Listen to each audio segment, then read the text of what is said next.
को नहीं निकालने की अनुमति थी, उनका भी रिजल्ट सामने आ गया।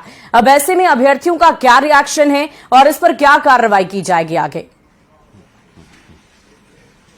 देखिए शुभी, इसमें कोई शक नहीं है कि बीपीएससी ने काफी स्वच्छ तरीके से इम्तिहान लिया था, लेकिन रिजल्ट में इस तरह की गड़बड़ी होगी किसी ने उम्मीद नहीं की थी। और ये गड़बड़ी नहीं है, अब ये घोटाला की श्रेणी में आ रहा है, क्योंकि हमारे पास जो एविडेंस आ रहा है वो कहीं ना कहीं चौंकाने वाला है। सबसे पहले तो 1 to 5 बीएड का रिजल्ट दे दिया गया। रिजल्ट अगर दिया है तो डॉक्यूमेंट्स वेरिफिकेशन के दौरान वो जो अभ्यर्थी है वो पकड़ में नहीं आए।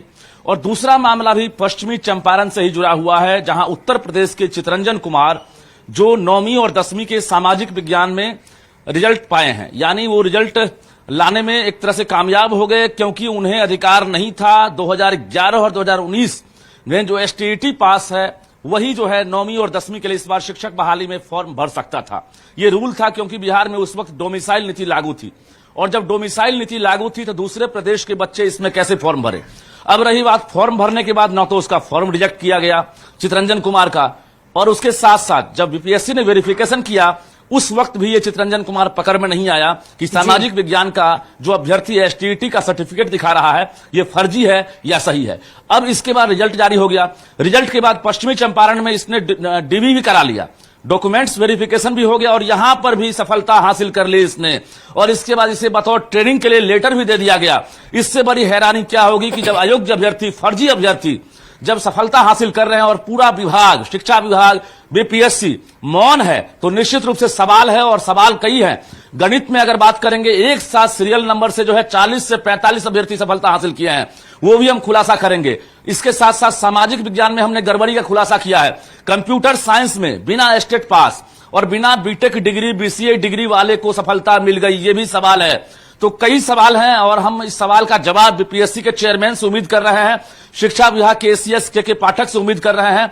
और जो तथ्य सामने आ रहा है, इस तथ्य वाकई रजनीश, जो शिक्षक अभ्यर्थी हैं उनका भविष्य अवधर में ही नजर आ रहा है, क्योंकि उनको जो उम्मीद थी बीपीएससी से, शिक्षा विभाग से, वो उम्मीद पूरी नहीं हुई। लेकिन रजनीश, क्या हम ये समझे कि क्या इसके पीछे भी, जैसे एग्जाम लिया जाता है उस दौरान एक गिरोह सक्रिय हो जाता है जो चीटिंग करवा सके, और इस तरह के गिरोह होते हैं, लेकिन क्या इस गड़बड़ी के पीछे भी कोई गिरोह सक्रिय हो सकता है?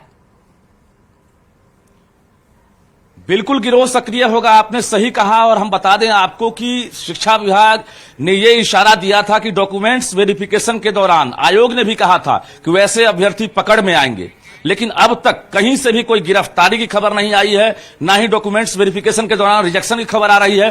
तो सवाल तो उठेगा ही, क्योंकि बिहार में मेरिट घोटाला जो है साफ तौर से दिख रहा है, और जो बिहार के जो योग्य अभ्यर्थी हैं, जो मेरिट में एक तरह से जगह बना पाते, उनकी जगह पर जो है एक तरह से हकमारी की गई है। उत्तर प्रदेश या बाकी प्रदेश के जो लड़के हैं जो हाई स्कूल और +2 के लिए योग्य नहीं थे, उनका सिलेक्शन हो गया है। अगर ये टीचर बनते हैं तो निश्चित रूप से सवाल उठेगा, और शिक्षा विभाग इस सवाल का जवाब शायद ना दे तो और भी शक पैदा होगा। जी बहुत बहुत शुक्रिया रजनीश, हमारे साथ जुड़ने के लिए, तमाम बातचीत के लिए। और बड़ा सवाल तो ये है कि शिक्षक बहाली में अब गड़बड़ी पर जवाब कब तक मिलेगा, कब तक इस तरह की गड़बड़ियां होती रहेगी, और जो योग्य शिक्षक अभ्यर्थी हैं उनके भविष्य का आखिर आगे क्या कुछ होगा।